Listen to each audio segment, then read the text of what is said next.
అంతం చేస్తాడు. ఆయన సోదరుడే హిరణ్య కశిపుడు. ఆయన సోదరుని చావుకి ప్రతీకారం తీర్చుకోవాలని తహతలాడుతూ ఉంటాడు. దానికి ఆయన తపస్సు చేద్దామనుకుంటాడు. ఆయనకు లీలావతి అనే ఆవిడతో వివాహం అవుతుంది. వారికి కొంతమంది సంతానం అవుతారు. దాంట్లోనే ఒకరు ప్రహ్లాదుడు, భక్త ప్రహ్లాదుడు. అయితే అక్కడ రాజ్యంలో అందరికీ ఇదే నేర్పిస్తుంటారండి. భగవంతుడు అంటే హిరణ్యకశిపుడు. పిల్లలందరికీ అదే నేర్పిస్తారు, ప్రజలందరికీ కూడా అదే నేర్పిస్తూ ఉంటారు. ఈ హిరణ్యకశిపుడు ఒకరోజు తపస్సు చేయడానికి వెళ్ళాడు. చెట్టు కింద కూర్చున్నాడు తపస్సు చేద్దామని. చెట్టు పైన ఒక చిలక ఉందండి. అదేమంది అని అంటే నారాయణ్ నారాయణ్ నారాయణ్. ఏముందండి? నారాయణ్. అప్పుడే హిరణ్యకశిపుడికి కోపం వస్తుంది. అరే, నా శత్రువు పేరు కూర్చొని తపస్సు చేద్దామంటే నా శత్రువు పేరు వినిపించింది అని లేచి ఇంటికి వచ్చేస్తాడు. ఇంటికి రాగానే లీలావతి అడుగుతుంది, స్వామి మీరు తపస్సు చేద్దామని వెళ్ళారు కదా, మరి ఎందుకు వచ్చారు స్వామి అని అడిగితే, ఇలా చెట్టు మీద చిలక వెళ్ళగానే నారాయణ్ నారాయణ్ నారాయణ్ అంది అని చెప్పగానే అయ్యో స్వామి అంటుంది. కానీ సంతోషపడుతుంది. ఎవరి నామాన్నైతే అతను తీసుకోడో ఆ నామాన్ని 3 సార్లు ఆయన నోటితోనే అన్నాడు.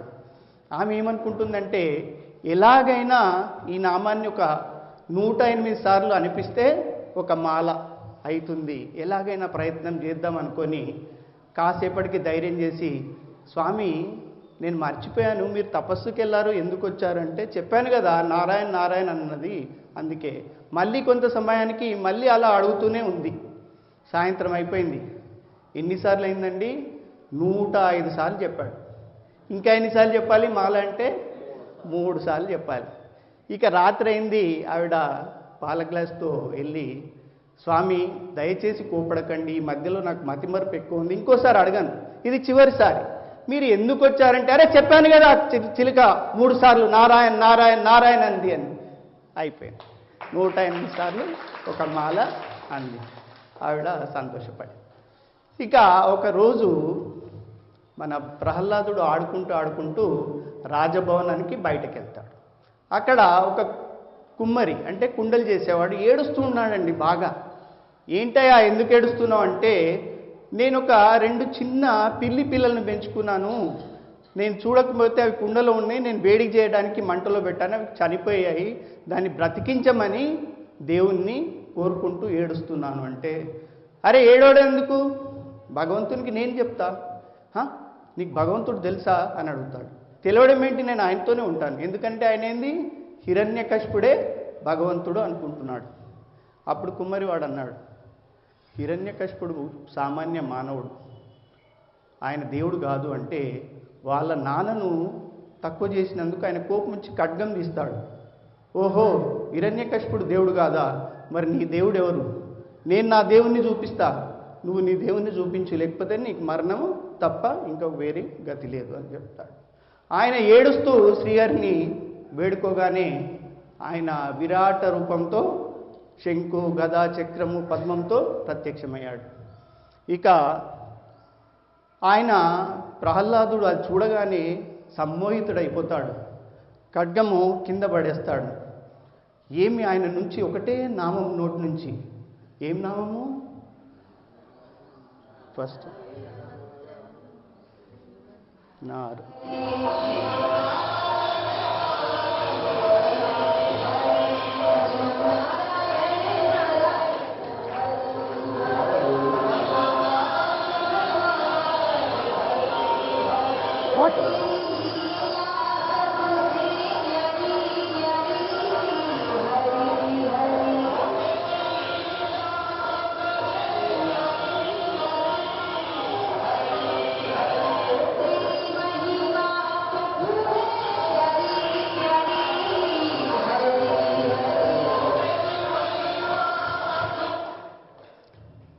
ఇది ఈ నామము ఎవరి చెవిలో పడుతుంది? ప్రహ్లాదుడు చెప్పే నామము హిరణ్యకశిపుడి చెవిలో పడుతుంది. నా రాజ్యంలో నా శత్రువు పేరు పలికేవారెవరు అని భటులను అడిగితే ఎవరు లేరు, మన బాబు ప్రహ్లాదుడు. ప్రహ్లాదుడా సార్ పిలవండి అని చెప్పి పిలిచి, అలాగే ఆ గురుకులంకి వెళ్ళి గురువుగారిని కూడా పిలుచుకొని రమ్మంటాడు. ప్రహ్లాదుడు వస్తాడు, ఒడిలో కూర్చొని పెట్టుకొని, నీ పిత నేనే భగవంతుణ్ణి, శ్రీహరి కాదు నాయన అంటే, లేదు లేదు నాకు భగవంతుడు శ్రీహరి అని చెప్తాడు. అప్పుడు వారి గురువు గారు వస్తారు, ఆయనకు చెప్తాడు, ఆశ్రమంకి తీసుకెళ్ళండి. మన గురువు ఏం చెప్తాడంటే, హిరణ్యకశిపుడే భగవంతుడు, రాక్షస విద్యను నేర్పించండి ఈయనకి అని చెప్పి గురువుతోని పంపిస్తాడు.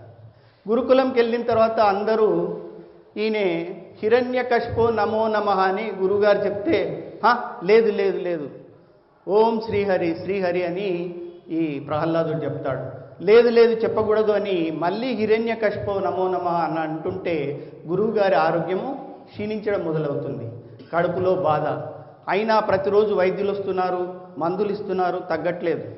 ఒకరోజు ప్రహ్లాదుడు, లేదు మీరు ఈ మాట అనండి మీకు తగ్గిపోతుంది, మా దేవుణ్ణి ప్రార్థించండి తగ్గిపోతుంది అంటే, ఇక బాధ భరించలేక ఆయన కూడా నారాయణ నారాయణ నారాయణ అన్నాడు. అనగానే బాధ తగ్గిపోయిందండి. తగ్గిపోయిన తర్వాత ఆయన చాలా సంతోషంలో, అసలు మీ భగవంతుడు ఎలా ఉంటాడు, ఎలా ఉంటాడు, ఆయన గురించి చెప్పండి అనగానే ఆ ప్రహ్లాదుడు ఇలా చెప్తాడండి.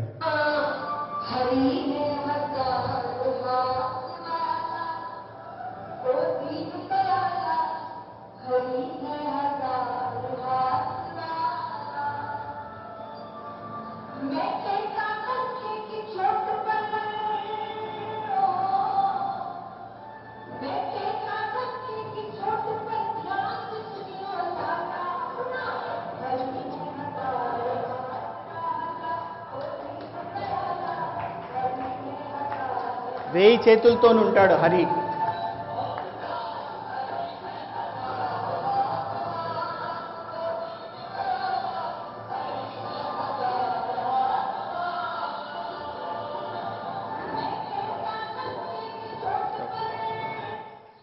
ఇక హిరణ్యకశిపుడు భటులను పంపిస్తాడు, ఏమైతుంది గురుకులంలో చూసి రమ్మని.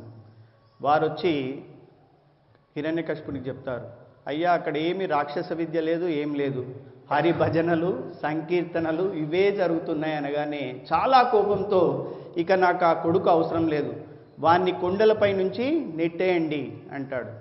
వారు అలానే చేస్తారు. ఏమన్నా అవుతుందా? ఏమీ కాదు.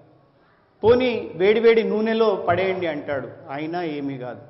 చివరికి విషాన్ని కూడా ఇస్తాడండి, అయినా కూడా ప్రహ్లాదునికి ఏమీ కాదు. కాకపోతే ఆ ప్రహ్లాదుని ఇక వాళ్ళతోని కాదు, నేనే చంపుతాను అని ఖడ్గము తీస్తాడండి. ఆ ఖడ్గం తీసినప్పుడు మధ్యలో లీలావతి వస్తుంది, ఆవిడ చనిపోతుంది. అప్పుడు అంటాడు, చూడు నీ తల్లి కూడా నీ వల్ల చనిపోయింది అని. ఆమె చనిపోలేదు, హరి దగ్గరికి వెళ్ళింది, నువ్వు బాధపడే అవసరం లేదు, ఇది సంతోషించదగ్గ విషయం అని ఇంకా హరినామాన్ని ఇంకా ఎక్కువ గొంతుతో ఇంకా పాడుతుంది.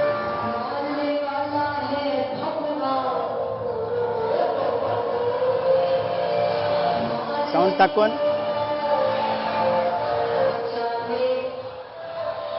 ఒక్క నిమిషం. నేను చంపుతానంటే ఎవరు చంపేది? చంపేది ఆ భగవంతుడే, బ్రతికించేది కూడా ఆ భగవంతుడే అని పాట పాడుతున్నాడు.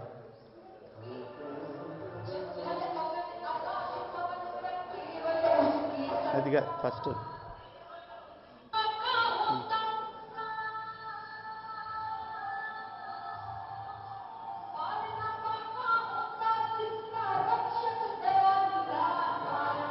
వెంట్రుక కూడా ఏం కాదని పగం.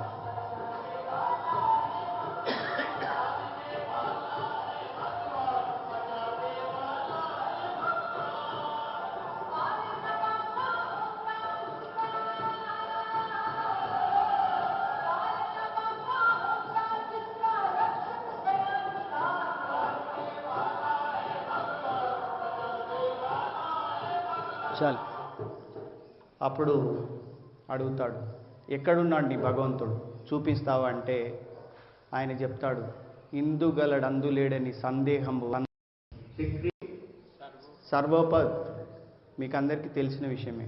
పోనీ ఈ స్తంభంలో ఉన్నాడా అంటే ఉన్నాడు అంటే అప్పుడు ఆ స్తంభంని ఆయన పగలగొట్టగానే నరసింహస్వామి